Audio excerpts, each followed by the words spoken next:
شمس الضحى بدر الدجى نور الهدى منبع الجود والعطا أما بعد أعوذ بالله من الشيطان الرجيم بسم الله الرحمن الرحيم يا أيها الذين آمنوا لا ترفعوا أصواتكم فوق صوت النبي صدق الله العظيم وصدق رسوله النبي الكريم ونحن على ذلك لمن الشاهدين والشاكرين والحمد لله رب العالمين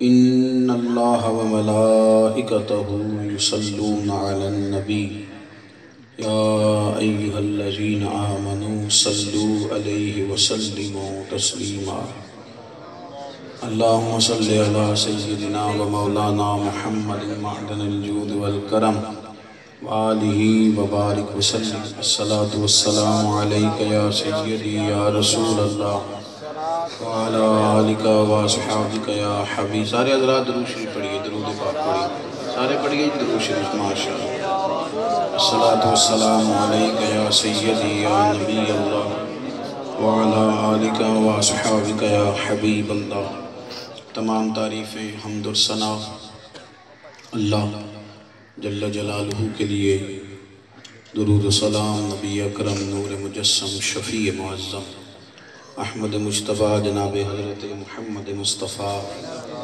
صلی اللہ تعالیٰ علیہ وسلم ذات والا صفات کے لیے حمد و صلات کے بعد عزیز دوستوں بزرگوں بھائیوں بالخصوص حضرات علماء کرام مشائخ عظام محفل میلاد مصطفیٰ صلی اللہ تعالیٰ علیہ وسلم کے خوبصورت عنوان سے آج کی مبارک محفل کا بندوبست ہے اللہ تعالیٰ ہماری حاضریوں کو قبولیت کا درجہ نصیب فرمائے ان محافل کو رب کریم ہمارے اعمال کے سنورنے کا عقیدے کی پختگی کا اور گناہوں کی معافی کا ذریعہ بنائے ایک گزارش چھوٹی سی کرنی ہے اگر آپ لوگ مان لیں تو کر لوں یہ موبائل جیبوں میں ڈالیں اللہ آپ کو خوش رکھے اس کو جیب میں ڈالیں اور آپ لوگ بیٹھ جائیں اب جن کی فوٹو کھینچنے کی ڈیوٹی ہے نا وہ بھی مہربانی کریں اب آپ لوگ بیٹھ جائیں اللہ آپ کو جزائے خیر عطا فرمائے دیکھیں کسی چیز کی بھی جتنی ضرورت ہو اتنا ہی ٹھیک ہوتا ہے کام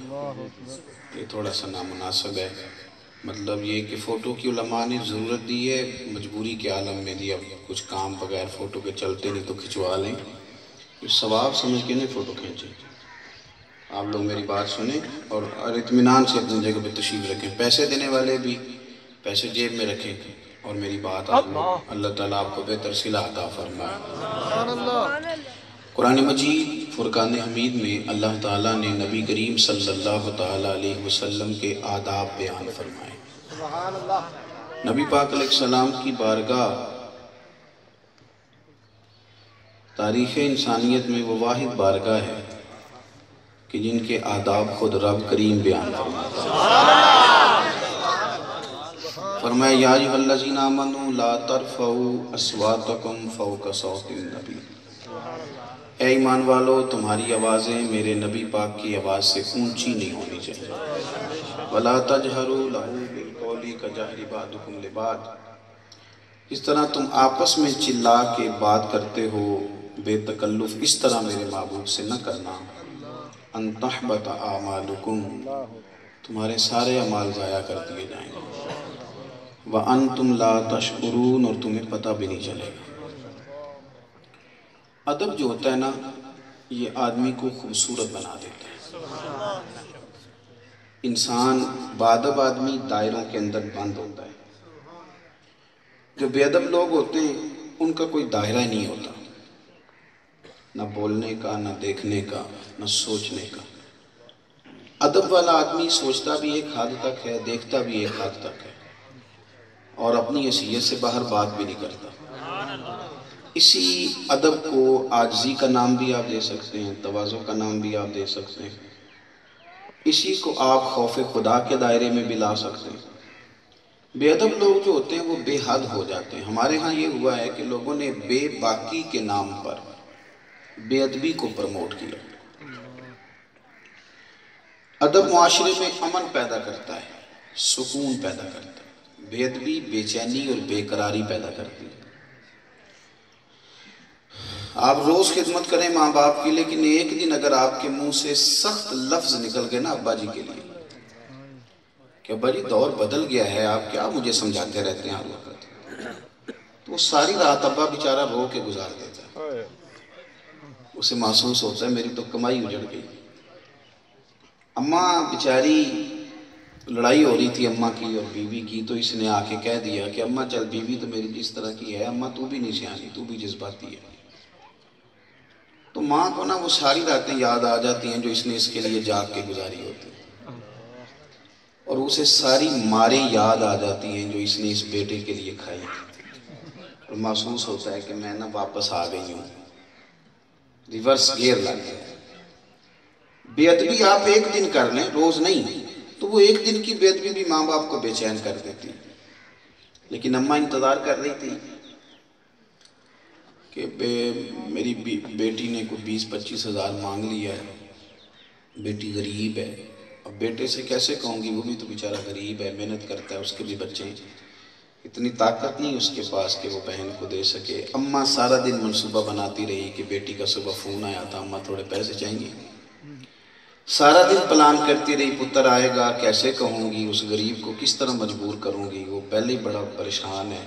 سارا دن اماں منصوبہ بناتی رہی، پتر شام کو گھر آیا تو اماں نے کہا بیٹے میرا دل تو نہیں چاہتا، میں تیرے حالات اور تیرے اخراجات اور تیرے وسائل سے آگاہ ہوں، پر پتر وہ تیری بہن غریب نہیں ہے، 20-25 ہزار کا سوال کیا تو کرنا کیا ہے۔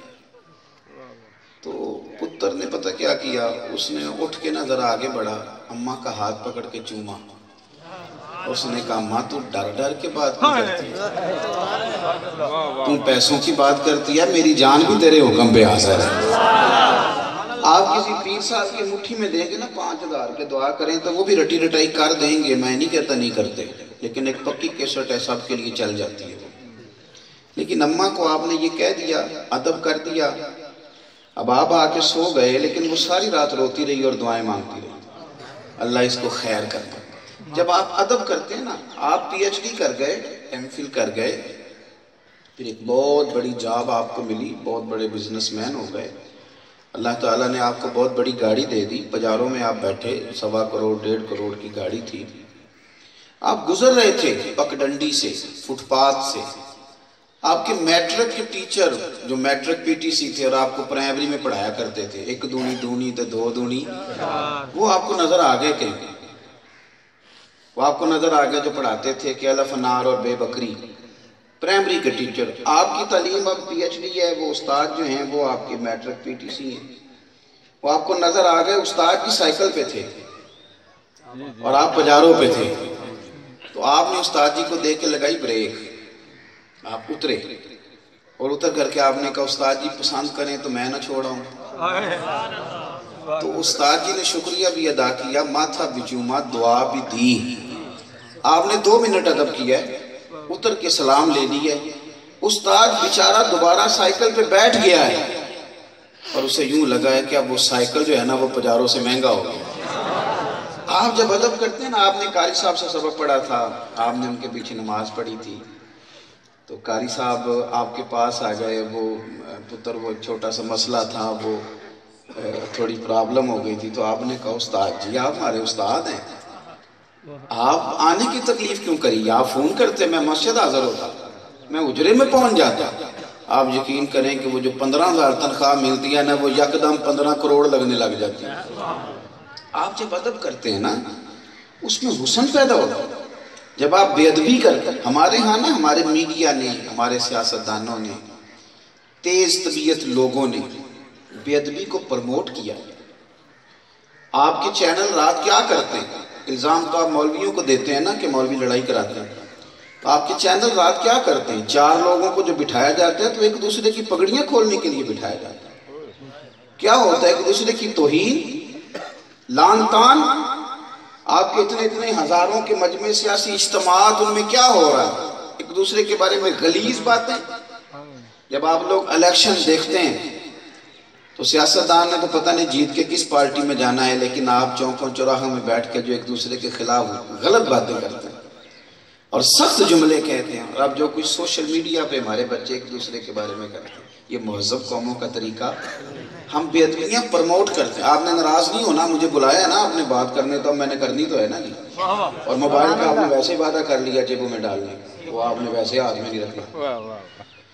دیکھو، جو طبقہ جہاں بیٹھتا ہے وہ دوسرے کے خلاف بات کرتا ہے. میں آپ سے پوچھتا ہوں، پولیس والے اچھے ہوتے ہیں؟ چلیں وہ اس کو چھوڑ دیں. پٹواری ٹھیک ہوتے ہیں؟ اللہ ہی خیر فرمائے. چلیں ان کو بھی رہنے دیتے ہیں. بات کر لیتے ہیں سیاستدانوں کی، وہ ٹھیک ہیں؟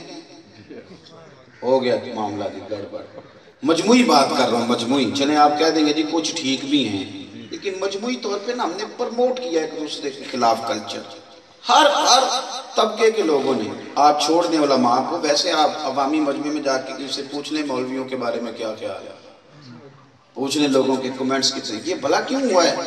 اور پھر یہاں مذہبی سٹیجوں پر ایک تو یہ تھا کہ، اور ہر سٹیج پر، یہاں مذہبی سٹیج پہ آپ آ جائیں، یہاں پرموٹ کیا جاتا ہے باقاعدہ. نعت خوانوں کے خلاف مہم چلائی گئی. میں بڑی شدت سے رد کرتا ہوں پیسے پہلے مانگنے والوں کا اور یہ سارا کچھ کرنے والوں کا. لیکن سوال یہ ہے کہ توہین تو نہ کریں، کسی تضحیق تو نہیں نہ کریں. آپ ہم نے بیٹھ کے توہین شروع کر دی ہے. ہم ایک دوسرے کی غیبتیں کرتے ہیں. یہ جی صرف جی مقرر ہے جی اور میں مفتی اعظم ہوں، یہ نہ کریں آپ. اگر مقرر خالی ہونا کوئی اتنی بڑی بات، تقریر کی کوئی ضرورت نہ تھی، تو پھر بتائیے نا غوث اعظم کی خواب میں آ کے مدینے والے محبوب نے کیوں کہا تھا کہ تقریر کیا کر، کیوں کہا تھا خطاب کیا کر. اور پھر حضور غوث اعظم نے جب عذر بھی پیش کیا کہ حضور میں کیسے خطاب کروں عربیوں میں اجمی، تو فرمایا منہ کھولنا، خطاب تیرا نہیں ہوگا، میں 7 دفعہ لعاب دہن دیتا ہوں، اس کے اندر طاقت میری شامل ہو جائے گی. آپ ایک دوسرے کو قبول کریں ایک دوسرے کے بارے میں. اور یہ رویے محفلوں میں نہیں، جلسوں میں نہیں، اسپیکروں پہ نہیں. اسپیکروں پہ تو، محفلوں میں تو ساری محفلیں شامل کر رہا ہوں، سیاسی بھی، سماجی بھی، فلاحی. جب ہم ایک دوسرے کے ساتھ بیٹھتے ہیں تو اس میں تعریفیں نہیں ہوتی، خوش آمدیں ہوتی. تعریف وہ ہوتی ہے جو کسی کے پیچھے ہوتی ہے. تعریف وہ ہوتی ہے جو تنہائی میں، آپ گاڑی میں جو آپ کومنٹس کرتے ہیں نا، وہ تعریف ہوتی ہے. سامنے تو میرا بھائی کون کسی کو برا کہہ سکتے، اتنی ضرورت ہی کوئی نہیں کسی کی، کیسے کوئی کہے گا. آپ ایک دوسرے کے بارے میں ادب کا لب و لہجہ، پیار کا انداز. اور چونکہ ہماری طبیعت یہ ہے کہ ہم تنہائی میں ادب کر لیتے ہیں. کسی وقت کو بندہ اکیلا ملے نا، میں نہیں پسند کرتا. الحمدللہ باوضو بیٹھا ہوں، ابھی زور پڑھ کے آیا. میں پسند نہیں کرتا میرے کوئی ہاتھ چومے، میری طبیعت کے تقاضے کے مطابق نہیں. پتہ سارا ہے سردار مکی، اپنا مزاج نہیں، طبیعت نہیں. ویسے بھی تھوڑے بے نیاز سے لوگ ہیں، اتنا شوق ہی نہیں رکھتے. لیکن ایک صاحب نا اکثر آتے تھے تو ہاتھ چومتے تھے، لیکن جب ملنے آتے تھے، ایک دن محفل میں مل گئے تو چومے نہیں. میں کیا آج کیوں ہے تینوں؟ ہاں نا، یہ کیا رنگ ہوا کہ تو اکیلے ملے تو کو بلے بلے، اور سب لوگوں کے بیچ. اگر آپ ادب کرتے ہیں تو پھر آپ کا ماحول مؤدب ہونا چاہیے. حضرت عبداللہ ابن عباس رضی اللہ تعالیٰ عنہ حضور کے چچا زاد بھائی ہیں. حضرت عباس کے صاحبزادے. امت مسلمہ کے سب سے پہلے مفسر قرآن کا نام، حضور کے بعد جو مفسر قرآن ہے ان کا نام حضرت عبداللہ ابن عباس ہے. اور نبی پاک نے انہیں دعا دی تھی علم و فضل کی. لیکن یہ بن کے نہیں بیٹھ گئے جس طرح آج کل سارے پیروں کے بچے فیض یافتہ ہوتے ہیں، علم لدنی والے ہوتے ہیں. اس طرح نہیں، حضور کی دعا بھی تھی، خاندان بھی بڑا تھا. لیکن حضرت زید بن ثابت رضی اللہ تعالیٰ عنہ کے پاس چونکہ حضور کی احادیث کا بہت بڑا ذخیرہ تھا، حضرت عبداللہ ابن عباس اپنے استاد صاحب کے پاس جا کے، یعنی حضرت زید بن ثابت کے پاس جا کے حدیثیں سیکھتے تھے. اور اعلیٰ حضرت بریلوی رحمۃ اللہ تعالیٰ علیہ نے لکھا ہے کہ فرماتے ہیں جب میں استاد جی کے دروازے پہ جاتا تھا نا پڑھنے، تو میں نے کبھی ان کے دروازے پہ دستک نہیں دی. میں ایک کونے میں ہو کے چٹائی بچھا کے بیٹھ جاتا تھا. استاد اپنی مرضی سے باہر آتے تھے، حالانکہ میں خاندان رسول میں سے تھا. مرضی سے باہر آتے تھے تو میں کہتے تھے حضور میں مدینے والے کی باتیں سننے آیا ہوں، 2-3 حدیثیں نہیں سنا دیتے. استاد جی گزر رہے تھے گھوڑے پہ، سامنے سے حضرت عبداللہ ابن عباس آ گئے. حضرت زید بن ثابت گھوڑے پہ بیٹھے. ایک تو یہ کہ استاد نے طلب کیا، بیٹا میرا فلانا کام کر، تو طلب نہیں کیا. استاد جی ویسے روٹین میں آ رہے ہیں، گھوڑے کی لگام تھامی ہے، سفر ہو رہا ہے، سامنے سے حضرت عبداللہ ابن عباس آئے، دوڑ کے جا کے اپنی استاد جی کے گھوڑے کی لگام پکڑ لی، آگے آگے ان کو پتہ تھا میرا احساس کیا ہے۔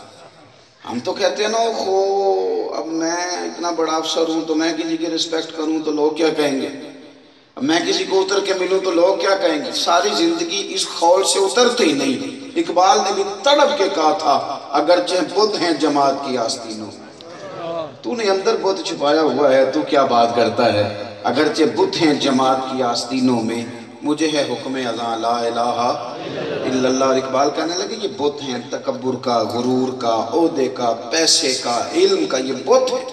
کہنے لگے یہ دور اپنے ابراہیم کی تلاش میں ہے، صنم کدا ہے جہاں لا الہ الا اللہ۔ تو حضرت زید بن ثابت کے گھوڑے کی لگام تھام لی شاگرد نے، تو حضرت زید بن ثابت کہنے لگے جناب آپ کیا کر رہے ہیں، کیوں لگام تھام لی آپ نے؟ تو کہنے لگے استاد جی ہمیں بتایا گیا ہے کہ علماء کی عزت کرنی، ہمیں سکھایا گیا ہے۔ جناب زید بن ثابت نے جب یہ بات سنی تو گھوڑے سے نیچے اترے، وہ شاگرد تھے آپ کے، نیچے اتر کے تو اپنے شاگرد کا ہاتھ پکڑ کے چوم لیا۔ تو حضرت عبداللہ ابن عباس کہنے لگے حضور یہ کیا ہے؟ فرمانے لگے ہمیں بھی سکھایا گیا ہے کہ خاندان رسول کا ادب کرنا۔ آپ جب ایک دوسرے کا ادب کریں گے تو معاشرہ ادب سے بھرے گا، پیار سے بھرے گا، وقار سے بھرے گا۔ اور کئی دفعہ آپ کی سمجھ میں نام بھی نہ آئے کہ اب یہ کیا ادب ہوا جی، یہ تو ابا جی نے رٹا ڈال دیے، یہ تو بوڑھی اماں بلا وجہ اڑ گئی ہے، تو آپ وہاں بھی ادب کریں، اللہ وہاں بھی اجر ہی عطا کرے گا۔ سمجھ میں نام بھی آئے تو پھر بھی، میری بات کی سمجھ آ رہی ہے؟ ماں باپ کو یہ نہ کہیں کہ آپ کو پتہ نہیں آپ جو کہہ رہے ہیں، بلکہ آپ ادب کریں۔ امام اعظم ابو حنیفہ رحمۃ اللہ علیہ کے ایک شاگرد تھے، وہ تقریر ذرا اچھی کرتے تھے، تو معروف تھے کوفے میں۔ امام صاحب کی والدہ بھی انہیں بڑا پسند کرتے تھے، تو کبھی کوئی مسئلہ پوچھنا ہوتا تو امام اعظم سے کہتے جا وہ فلاں آدمی سے مجھے مسئلہ پوچھ کے بتاؤ، تو امام صاحب کہتے اماں وہ تو میرا شاگرد ہے، میں نہ بتا دوں؟ تو اماں کہتے نہیں تم تو بال ہے نا، بچے ہیں، تینوں کی پتا ہوگا، اماں کے لیے تو بچے ہی رہتے ہیں نا، تو اس سے جا کے پوچھ کے آ، وہ صحیح بتائے گا۔ تو اب امام صاحب سمجھاتے نہیں کہ اماں اس نے سارا مجھ سے پڑھا ہے، اس کو کیا پتا، لیکن امام صاحب اس آدمی کے شاگرد کے گھر جاتے، خدا را بوڑھوں کو آپ کے پیسوں کی اتنی ضرورت نہیں جتنی آپ کی ادب کی ضرورت ہے، ان کو آپ کی دولتوں کی اتنی ضرورت نہیں جتنے آپ کے احترام کی انہیں ضرورت ہے۔ امام صاحب اس آدمی کے اپنے شاگرد کے گھر کے دروازے پہ دستک دیتے، باہر آتے، استاد جی حکم دیتے، میں آ جاتا، فرمایا نہیں بھئی میں نے مسئلہ پوچھنا تھا، مسئلہ پوچھنے آیا ہوں۔ کہتے استاد جی آپ نے مجھ سے مسئلہ پوچھنا ہے؟ فرمایا میری اماں نے بھیجا ہے، میری اماں نے بھیجا ہے، ماں نے بھیجا ہے، بے ادماں مقصود نہیں حاصل، نہ درگاہ ٹوئی، باں جدب دے محمد بخشا توڑ نہیں چڑھیا کوئی۔ کہا جا میں آیا ہوں پوچھنے، اور کو ضروری ہے ہر وقت بندہ جیت کے وقت گزارے کہ نہیں میری مانو؟ کچھ ہستیاں ایسی ہوتی ہیں جن کے سامنے ہار بھی جانا چاہیے، جتن جتن ہر کوئی کھیڑے، تو ہارن کھیڑ فقیرہ، اور جتن دا مل کوڈی پیندئی ہارن دا مل ہیرا۔ تو حضرت امام صاحب سے کہتے میری اماں نے بھیجا ہے مسئلہ بتا، تو شاگرد کہتا استاد جی مجھے تو نہیں پتا۔ تو استاد جی پھر کہتے ہیں میں تجھے اس سوال کا جواب بتاتا ہوں پھر تو مجھے بتانا، میں تجھے بتاتا ہوں پھر تو مجھے بتانا، اور میں جا کے اپنی اماں کو تیرا نام لے کے بتاؤں گا، اس لیے کہ وہ تیرے نام پہ جلدی مطمئن ہو گئی۔ آپ ادب جب کرتے ہیں، دیکھو حضرت مولا علی شیر خدا، حضرت علی کا نا حضور سے بڑا پیار ہے، یہ واحد صحابی ہیں کہ شاید قطب احادیث میں ذخیرہ احادیث میں کثرت کے لحاظ سے جو فضائل کی حدیثیں ہیں وہ ان کی ہیں۔ اگرچہ درجات کے لحاظ سے جناب مولا علی شیر خدا کا عقائد کے تعلق سے چوتھا نمبر ہے فضیلت میں، لیکن فضائل کے لحاظ سے جو احادیث کی کثرت ہے، آپ علماء سے پوچھیں گے تو زیادہ ان کی فضیلت میں، اور حضور ان کے ناز اٹھاتے ہیں۔ ہمارے یہاں کچھ لوگ کہتے ہیں میں بڑا فرینک ہوں جی، تو پھر آپ ادب چھوڑ جائیں گے، فلانا بڑا پیار کرتا ہے تو پھر آپ جو ہے وہ بالکل نہیں۔ کچھ لوگ ایسے ہیں بیچارے جن کو ضرورت ہے، وہ محسوس کرتے ہیں کہ ہمارے ساتھ کوئی بندہ بات کرے بے تکلف ہو، بے تکلفی میں تو تعلقات ٹوٹ جاتے ہیں، یا سارے پردے ہٹ جاتے ہیں وہاں تو تعلق ٹوٹ جاتا ہے۔ کسی کے ساتھ بے تکلفی والا تعلق نہ رکھیں، جس کے ساتھ بھی رکھیں ادب والا رکھیں۔ ادب والے رشتے مضبوط رہتے ہیں، ان میں پیار رہتا ہے، وارفتگی اور ذوق رہتا ہے۔ حضرت مولا علی کے حضور ناز اٹھاتے تھے، حضرت مولا علی ناراض ہو کے چلے گئے تو گھر والے کہتے ہیں ہم انتظار کر رہے تھے، اب حضور ہی آئیں گے تو منائیں گے۔ نبی کریم صلی اللہ علیہ وسلم تشریف لائیں گے تو حضور ہی آ کے منائیں گے، تو یہ وہ شانوں والے غلام ہیں حضور کے جنہیں حضور خود منانے تشریف لے گئے۔ یہ خانہ کعبہ کے قریب لیٹے تھے، مٹی سارے جسم اقدس پہ پڑی ہوئی تھی، سرکار پہنچے اور فرمایا کم یا ابا تراب، وہ مٹی والے اٹھ جا بس کر آجا گھر چلیں۔ تو حضرت مولا شیر خدا سے کسی نے پوچھا کہ آپ کو اپنا نام کون سا پسند ہے؟ فرمایا وہی ابو تراب جو مدینے والے نے رکھ دیا ہے۔ حضور ناز اٹھاتے۔ نبی پاک علیہ السلام فرماتے کہ جس طرح جناب موسیٰ علیہ السلام کے لیے ہارون علیہ السلام ہے نا، اسی لیے میرے لیے بھی علی اسی طرح ہی ہے۔ اور ایک دن تو بات ہی ختم کر دی، فرمایا بھی جس کا میں مولا اس کے علی بھی مولا۔ آپ محسوس کر سکتے ہیں کہ حضور پہلے ان کے کاشانہ نور کو رونق بخشتے رہے، پھر یہ حضور کے گھر میں رہے، بھائی بھی ہیں، پیار بھی ہے، ناز بھی اٹھاتے ہیں۔ میری ملت کے جوانوں، اس کے باوجود حضرت مولا علی فرماتے ہیں، آپ فرماتے ہیں میں نے حضور سید عالم علیہ السلام سے کوئی سوال پوچھنا ہوتا تھا نا، اور حضور فرماتے ہیں پوچھو، ممبر پہ بیٹھ کے کہتے ہیں پوچھو جو پوچھنا۔ فرماتے ہیں میرے ادب کی یہ کیفیت تھی کہ اتنے محبت پیار کے باوجود میں کئی مہینے انتظار کرتا تھا اور حضور سے سوال نہیں پوچھتا تھا۔ اس کی بارگاہ میں آ کے باتیں کرنا اور سوال جواب کرنا اور کریم کو تکلیف دینا، میں مہینوں انتظار کرتا، میرا دل کرتا تھا کوئی اور ہی آ جائے، کوئی اور ہی آ کے پوچھ لے، وہ پوچھے گا تو چلو میرا بھی مسئلہ حل ہو جائے گا۔ آپ اس کیفیت کو قلبی کیفیت، ہمارے ہاں تو لوگوں نے نا، آپ یقین کریں، مجھے اب ڈر آتا ہے جب کوئی بندہ کہتا ہے میں فلانے کی تقریر سن آیا ہوں، وہ حضور کے علم غیب پہ بات کر رہا تھا، تو مجھے پوچھنے والے پہ ڈر آتا ہے، یعنی تیرے دل میں بھی خیال آیا کہ تو حضور کا علم شریف تو لے گا؟ پتہ ہے تو کس ہستی کی بات کر رہا ہے؟ اے پائے نظر ہوش میں آ، یہ خوب نبی ہے، آنکھوں سے بھی چلنا یہاں بے ادبی ہے۔ تو آ کے نبی پاک علیہ السلام کے بارے میں بات کر رہا ہے کہ یہ کر سکتے تھے، یہ نہیں کر، پتہ ہے تو ڈسکس کس کو کر رہا ہے؟ نا غالب سے کسی نے کہا تھا تو بڑا لکھتا ہے، کوئی حضور کی نعت بھی لکھ، تو کہنے لگا 1000 بار اپنے منہ کو میں گلاب اور عطر سے دھوں تو اس قابل پھر بھی نہیں ہے کہ میں مدینے والے کا نام لے سکوں۔ اور لوگ ڈسکس کر رہے ہیں حضور کو، سرکار کی بات کو ڈسکس کر رہے ہیں، اور ٹی وی اینکر بیٹھ کے علماء کو سبق دیتے ہیں کہ تو نبی پاک نے تو اپنے دشمن کو معاف کیا تھا، آپ قتل کرنے کی بات کرتے ہیں۔ اور میں نے کہا آپ اتنی سی بات آپ کی سمجھ میں نہیں آتی، حضور نے اپنے دشمن کو معاف کیا ہے، پر مولا علی نے نبی پاک کے دشمن کو معاف نہیں کیا۔ حضور نے معاف کیا ہے، پھر سیدنا عمر نے معاف نہیں کیا، حضرت سعد بن ابی وقاص نے معاف، لوگ سمجھتے نہیں چیزوں کو۔ تو آپ جب بات آئے نا بارگاہ رسالت معاب کی، تو آپ کا دل جھکنا چاہیے، روح جھکنی چاہیے۔ میں آپ کو ایک بات عرض کروں، میں بڑی ذمہ داری سے اور بڑا سوچ بچار کے بات کرنے کا عادی ہوں۔ دیکھو حدیث پڑھتے ہیں نا کوئی عالم ہمارے سامنے کہ آپ نے یہ سود کی بات پوچھی ہے، یہ طلاق کا مسئلہ، حدیث پڑھی جاتی ہے حدیث، تو میں ایسے لوگوں کو جانتا ہوں جو کہتے ہیں جی مولانا وہ تو بات ٹھیک تھی، 1400 سال پہلے تھی، اب جو حالات ہیں، پتہ ہے آپ نے کیا کہہ دیا نے، کتنی بڑی غلط بات کر دی، پتہ ہے آپ کو؟ یہ آپ کو کس نے کہہ دیا کہ وہ دور اور تھا اور یہ دور اور ہے، وہ دور بھی مدینے والے کا تھا، یہ دور بھی مدینے والے کا، قیامت کے بعد بھی جھنڈا رسول پاک کا ہی رہ لائے گا۔ حضور کی بات آ جائے پھر آپ چپ کر جائیں، پھر آپ کہیں بھائی نہیں میری عقل میں آتی تو وہ میری عقل کا قصور ہے، باقی تسلیم کریں، آمنا و صدقنا کا مزاج پیدا کریں۔ ابھی تک میری ملت کے لوگ دلیلیں دے رہے ہیں کہ بھلا داڑھی رکھنے میں نفع ہے کہ نہ رکھنے میں نفع ہے، یہ ابھی تک غلام تو نہیں اس طرح کرتے۔ غلاموں نے کبھی کہا ہے کہ فلانا کام، آپ نے غلام سے کہا کہ جاؤ 4 کلو چینی لے کے آؤ، تو غلام کہ نہیں آپ اپنا نقصان کر رہے ہیں، ابھی تو ٹائم ہی نہیں، چینی تو خراب ہو جائے گی، سردی پڑی ہے، کلو منگائیں۔ غلام کہتے ہیں یہ بات، یا آپ کہنے دیتے ہیں اپنے ملازم کو یہ بات؟ ہم ہیں غلام حضور کے، اور ہم کہہ رہے ہیں رمضان سے نماز شروع کر لیں، حج کے بعد میں نے نیک ہو جانا، وہ دیکھ لوں گا جی داڑھی ذرا کوئی تھوڑی سی مجبوریاں ہیں. غلام کی بھی کوئی مجبوری ہوتی ہے؟ یعنی غلام بھی کبھی مجبور ہوتے؟ ان کی مجبوری ایک ہی ہوتی ہے اور وہ ان کے آقا کی ذات ہوتی ہے. اس سے زیادہ ان کی کوئی مجبوری ان کی نہیں ہوتی. امام احمد بن حنبل کہتے ہیں میں غلام خرید کے لایا تو میں نے کہا تیرا نام کیا ہے؟ کہنے لگا سونے غلاموں کا نام نہیں ہوتا، آپ کسی اور کو بھی بلائیں گے تو میں سمجھوں گا مجھے ہی بلا رہے ہیں. تو میں نے کہا تو کھائے گا کیا؟ کہنے لگا سونیا جو ٹکڑا بچ گیا کھا لوں گا، غلاموں کے نخرے تو نہیں نہ ہوتے.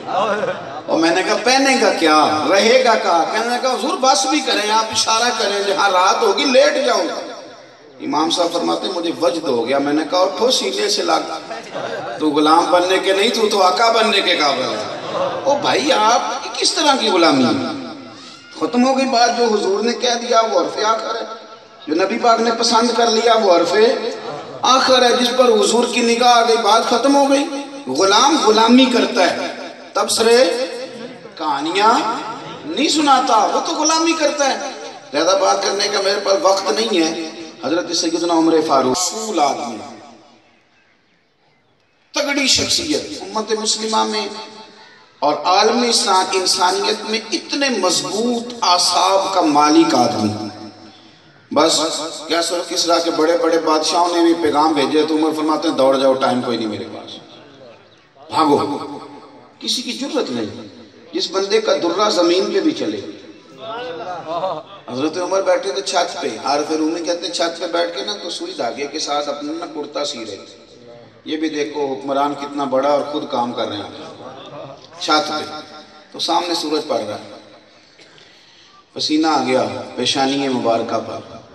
تو آپ کی اہلیہ بھی چھت پہ چڑھی تو وہ عرض کرنے لگی حضور لائیں میں سی دیتی ہوں. تو فرمانے لگے تو مصروف تھی. میں نے کہا چھوٹا سا کام ہے خود ہی کر لیتا ہوں. یہ شان ہے حضور کے غلاموں.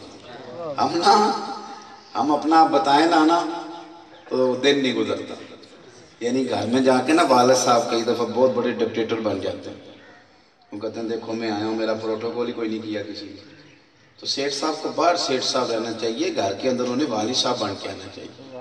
کئی دفعہ پیر صاحب کا بھی دل کرتا ہے کہ میں جب گھر جاؤں تو گھر والے بھی سارے ہاتھ باندھ کے کھڑے ہو جائیں اور اٹھ کے کہیں قبلہ آ گئے، قبلہ آ گئے، علامہ صاحب آ گئے.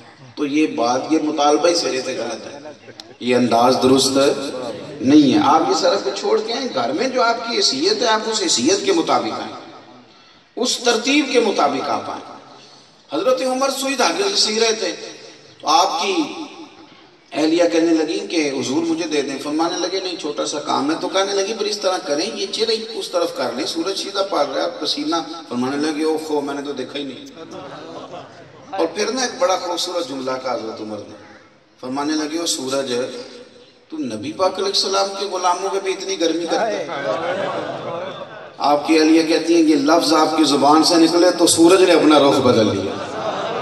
اتنا تگڑا آدمی، اتنا تگڑا اور اصول کے پکے. مکہ شریف حج کرنے گئے تو پتہ چلا کہ ایک صاحب نے نا سردار نے اپنی گلی میں پتھر رکھ لیے اپنی کچھ چیزیں گزارنے کے لیے، خود گزرنے کے لیے. تو لوگوں کا رستہ بند ہو گیا. ہم بھی اس طرح کرتے ہیں، اپنی موٹر سائیکل کے لیے تھڑی ضرور بنانی ہے. تو ان سے کوئی بندہ کہنا یار گلی تانگ ہو گیا، تو کہتے ہیں میں چھڑی 6 فٹ. تو پھر نہیں تھی چھوڑنی آپ نے، پھر کسی کو گزرنے نہیں دینا. آپ نے تو ایک موٹر سائیکل گزارنی اور آپ نے اتنی تکلیف دی لوگوں کو. رستے کشادہ کرنا تو میرے نبی پاک کا طریقہ ہے. حضور نے تو روڑا اٹھانے والے کی بخشش کا اعلان فرما دیا اور آپ راستہ روک رہے ہیں. یہ کبھی یہ کام نہیں کریں، کبھی بھی. میں تو میلاد منانے والوں سے بھی منت کرتا رہتا ہوں کہ میلاد شریف پہ آپ جھنڈیاں لگائیں، آپ بازار سے جائیں پر رستہ کوئی نہیں بند کرنا. اس لیے کہ رستے بند کرنا ہمارا تو کام رستے کھولنا ہے. ہم تو راہ دیتے ہیں لوگوں کو. کوشش کریں کوئی متبادل رستہ ہو تو بات الگ ہے، لیکن اگر لوگوں کی تکلیف کا احساس ہو تو یہ کام کبھی بھی نہ کرے. تو حضرت عمر نے کہا بھائی آپ نے خود بچھایا تو اٹھائیں گے بھی آپ ہی. اس بندے کو بلا کے اس کے ہاتھوں سے روڑے اٹھوائے. نہ تگڑا آدمی. لیکن پھر جب بات آتی تھی نا حضور کے ادب کی، نبی پاک کی غلامی کی، تو پھر عمر بحث نہیں کرتے تھے، پھر کہانی نہیں سناتے تھے. نہیں جی نہیں، حالات بھی تقاضے ہوتے ہیں، موقع بھی دیکھیں، معیشت کا بڑا برا حال ہے، پتہ نہیں کیا بن جائے گا، اللہ جانے کیا ہو جائے گا. سفیر چلا گیا تو خدا جانے بھوکے مر جائیں گے، پتہ نہیں کیا ماحول بن جائے گا. یہ بہانے بعد میں ہوتے ہیں. یہ کہانیاں بعد میں ہوئی۔ حضرت عمر گزر رہے تھے، مسجد نبوی شریف کے قریب ایک گلی سے گزرے تو پرنالے چلا کرتے تھے، تو پرنالے سے پانی آیا، مٹی بھی آئی، کچھ نے لکھا اس کے اندر کچھ اور چیزیں بھی شامل تھیں، اور یہ حدیث صحیح بخاری میں موجود ہے۔ وہ حضرت عمر کے کپڑوں پہ پڑی، مسجد کی گلی میں پرنالا اور وہ کپڑے لوگوں کے بھرے، اور بندہ ہو جناب عمر جیسا۔ آپ نے لوگوں سے پوچھا کیا حال ہے حضور؟ یہ جب بھی گزرتے ہیں بارش میں تو یہی حال کرتا ہے پرنالا۔ حضرت عمر نے 1 منٹ لگایا، پرنالا ادھیڑ دیا، اور میں گھر والے سے کہنا کہیں اور لگائے۔ حضرت عمر چلے گئے، پتہ چلا بعد میں وہ گھر کس کے؟ حضرت عباس کا، حضور کے چچا کا۔ حضرت عباس رضی اللہ تعالیٰ عنہ سے گھر والوں نے کہا عمر تو پرنالا ادھیڑ گئے، لوگوں کے کپڑوں میں مٹی ڈلتی تھی، پہلے بھی شکایات تھی۔ کہا فرمانے لگے کوئی مسئلہ نہیں، عمر نے اتارا ہے، لگائے گا بھی عمر ہی۔ کہا جناب عمر فاروق لگائیں گے؟ یعنی سیدنا فاروق اعظم عمر آئیں گے؟ فرمایا تم دیکھنا وہ آئیں گے۔ جناب عباس مسجد شریف میں تشریف لے گئے تو سیدنا فاروق اعظم رضی اللہ تعالیٰ نے سارے دلائل اور بڑے زوردار طریقے میں سامنے رکھے۔ کہا نمازیوں کے کپڑے آلودہ ہوتے، میرے اپنے کپڑوں پہ پانی پڑا، آپ نے راستے میں لگا دیا ہے، کسی اور سمت بھی لگ سکتا تھا، پورے جلال میں باتیں۔ وہ جلال کر رہے ہیں، جناب عباس مسکرا رہے ہیں۔ فرمایا جتنی باتیں آپ نے کی ہیں ساری ٹھیک ہیں۔ اکھاڑ دیا، ٹھیک کیا، میں کب شکوہ کر رہا ہوں؟ صحیح کیا آپ نے، پر ایک بات تو سن لینا میری بھی، سن لینا ایک بات کا، سنائیے۔ حضرت عباس فرمانے لگے اے امیر المومنین، جب میں نے یہ مکان بنایا تھا نا تو حضور بھی آئے تھے، اور جب میں چھت ڈال رہا تھا تو مدینے والے موجود تھے۔ یہ پرنالا جو آپ نے اکھیڑا، یہ نبی پاک نے دست مبارک سے لگایا تھا۔ یہ سونے نے یہ لفظ کہے جناب سیدنا عباس باہر نکل گئے، وجہ موجود ہے، کپڑے آلودہ کرتا ہے، علت موجود ہے، سبب موجود ہے، اور حضرت عمر دوڑ کے جناب عباس کے پیچھے گئے، جا کے وہ پرنالا پکڑا، پھر حضرت عباس کو لیا، پھر اس جگہ پہ آیا۔ اتنا بڑا شخص جس کا سر کیسر و کسرا کی فوجیں نہ جھکا سکیں، مقام ادب رسول کا آیا تو عمر نے گردن جھکائی اور فرمایا عباس یہاں چڑھو میرے کندھوں پہ، پر پرنالا دوبارہ لگاؤ، تن تندور تے ہڈیاں بالن، اسی ہاں وہاں نال تپایا ہے، کپ کپ مکیاں پیڑے کیتے، عشق پلے تھن لایا ہے، تن دا سالن تے من دی ہانڈی، لون صبر دا پایا ہے، غلام فرید آوے میں ساری تیری، تینوں اجے یقین نہیں آیا؟ فرمانے لگے یہ نا، اور وہ ایک بات اور کی درویش نے، وہ کہنے لگے ہم نماز پڑھا کہ میں تین ول ویکھاں، ہم نماز پڑھا کہ یا تین ول ویکھاں۔ بھئی اب علت دیکھیں، سبب دیکھیں، کپڑوں کا بھرنا دیکھیں، یا مدینے والے کی بات ہے۔ نماز پڑھا کہ میں تین ول ویکھاں، میں نے کعبہ بھول گیا ہے، کیا بھول گئی یعنی سب سوم صلاتاں ایک کو یار دا فکر پہ آئے۔ بھائی ادب رسول کی جب بات آئے تو آپ نے عہدہ نہیں دیکھنا، پی ایچ ڈی کی ڈگری نہیں دیکھنی، ایم فل کا مقالہ نہیں دیکھنا، آپ نے اپنا سٹیٹس نہیں دیکھنا، مدینے والے کی شان دیکھنی۔ آداب رسالت